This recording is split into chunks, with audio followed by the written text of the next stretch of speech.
দর্শক, জাতীয় দৈনিক সরেজমিন বার্তার ফেসবুক পেজ থেকে আমি কাজী তানভীর হোসেন ফেনী থেকে যুক্ত হয়েছি। আজ 18 ফেব্রুয়ারি ফেনীর ঐতিহাসিক মিজান ময়দানে বাংলাদেশ জামায়াত ইসলামীর নেতৃত্বে মজলুম জননেতা এটিএম আজহারুল ইসলামের মুক্তির দাবিতে একটি বিশাল গণজমায়েত অনুষ্ঠিত হচ্ছে। নেতাকর্মী ও সমর্থকেরা খন্ড খন্ড মিছিল নিয়ে দুপুর থেকেই এই ময়দানে এসে জড়ো হতে শুরু করেছিলেন। এই মুহূর্তে বাংলাদেশ জামায়াত ইসলামীর নেতৃবৃন্দ বক্তব্য রাখছেন। মূলত তারা বক্তব্যে অবিলম্বে মজলুম জননেতা এটিএম আজহারুল ইসলামের মুক্তির দাবি জানাচ্ছেন।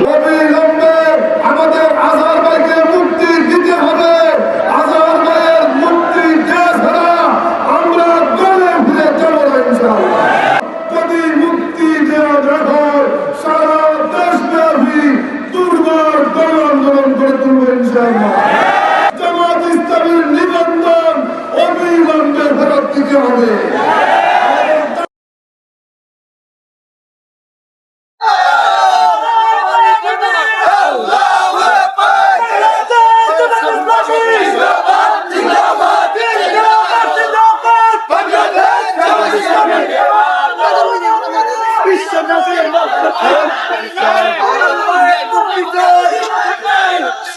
আল কোরআনের আলোকে